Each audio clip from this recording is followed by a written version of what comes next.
Hey everybody. I thought that I would start this new idea out with my encounter. And my best friend had an encounter when she was younger with a not so friendly guy. And she agreed to let me interview her without showing her face. Um, but I'm going to go ahead and tell mine today.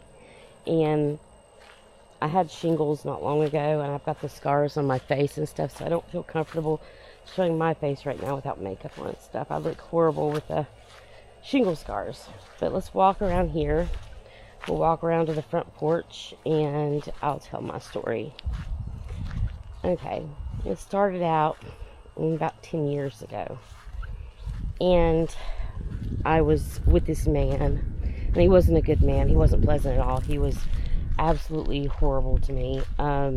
Didn't have a good heart, just pure evil. And I had broke up with him. And when I broke up with him, he went and got himself in prison.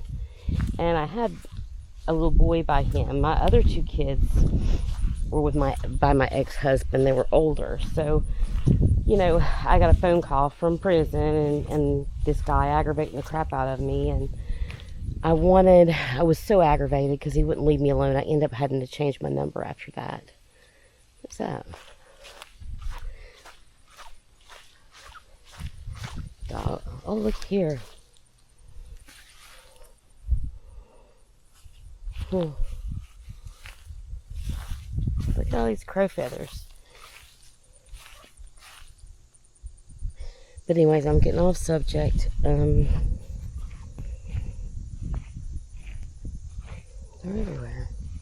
He was a very physically and mentally abusive person, and not good at all.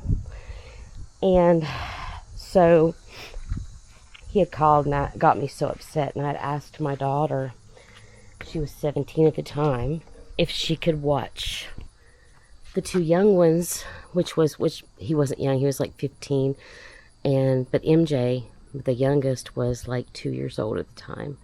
And I asked her if she could watch them while I walked up the holler, and just, got my composure back, because I don't like them to see me cry, or I don't like them to see me be upset by any means. So I start walking up the holler, and by my videos, you guys know that it makes a zigzag all the way up to the top of the mountain. And I was starting up the holler. I didn't notice it at first, but when I got about to the turnaround spot, I noticed that it was a little more quiet than normal. The animals weren't stirring like they normally do. You hear how the bugs are making the noises right now and stuff? None of that. It was just and it was early spring, so, you would hear things, bugs and animals, but not today. It was just like not that day. It was just a very quiet time. And so I turned back up the hill to go up to the graveyard. And at first I was like, maybe I should go home. But where I was so distraught and stressed out, I needed to go cry and let all this out. So when I went home, the kids didn't have to, see me upset anymore. So I got to the graveyard, and I visited my family, up at the graveyard. And I walked past the graveyard up to the power lines, because there's big power lines up there. There used to be a big giant boulder rock that sit by the power lines before they put the new great big power lines in. And I would always go to that rock, and I would just sit on it, and I would just let my emotions out, and ponder things in my head and contemplate and figure things out like everybody does. But so I was sitting on that rock, and I was letting all these emotions out. And I hear this grunt over the hill to the right of me. And it was like if we were sitting right here, it was down over to the right. And so I had my glasses off, because I took my glasses off to clean my glasses.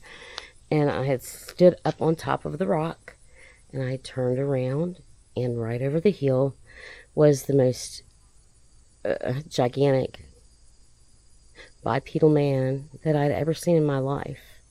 And when I first described it, I was like, it was a huge man that walked on 2 feet. But since I've been, following up on this stuff, I can say bipedal and all the other stuff. At the time, I didn't know how to describe it. It was just a huge, hairy man that was standing on 2 feet. But anyways, he was just watching me, and he had his hand kind of like this, kind of like propped up against it, and he was like, leaning back and forth like this. And when he was doing that, the hair up and under his arm, you could see it was the wind and stuff was blowing it. I didn't smell any distinctive smell, or like a lot of people in their accounts, they smell the smell. I didn't smell anything. It might have been where I was underwind of him, I'm not sure. But he had a very distinctive brow ridge. He had the conical head. He was a cinnamon red color. He had the full lips. The only way that I could describe his nose was like the way that a treasure troll's nose would look. I'm still rocking just like he was, but he stood there and he would rock. And for the longest time I got eye locked with him, and I couldn't break it. Like, it was like tunnel vision. Everything around it was completely blurry, but with him it was HD in my mind and eyesight. That's how I remembered how clearly what he looked like.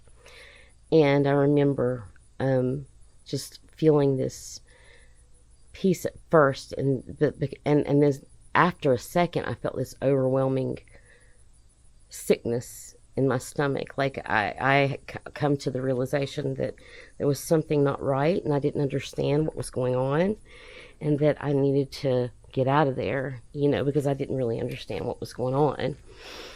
So I could run back in the back of the mountains, which I didn't know if there were more, which I do now. There's a family of them up there.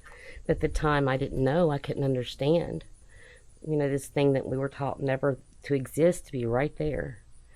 So I decided that, the best thing would be to walk the road. And I would have to, if he was down over the hill, I would have to walk beside him down over the hill. So that's what I did. And I started walking, and I got right beside of him. And I looked down as I'm walking, and he's just turning his body, following to watch me go. And when I got past him, I turned around to, see what he was doing, and he just had his whole body turned, following me. I mean, not following me, he wasn't walking, but he was watching me, and his eyes were following me, and he watched me walk off. And that last time I turned around, I seen him turn his whole body and start to walk the opposite direction. And at that time, I knew that he was out of my sight. I'm going to go ahead and run and get home. And that's exactly what I did.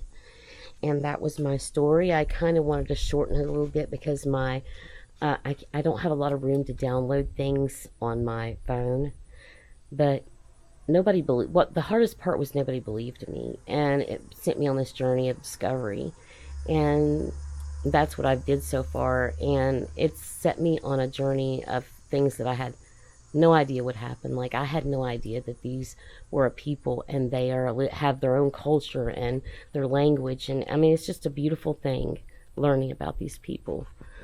And I'm sure they have some bad ones, just like my friend's going to talk about in her story later. I'm sure there's bad ones, just like there are people, but the one I encountered, I think, was very curious, and he was wondering why I was crying. I'm sure he's seen us many times on the property and knew my voice, wondering why I was crying, and wanted to wander up there and check and see if I was okay or what was going on with me. But yes, I hope you guys have an amazing day, and this was my encounter. Stay blessed, you guys.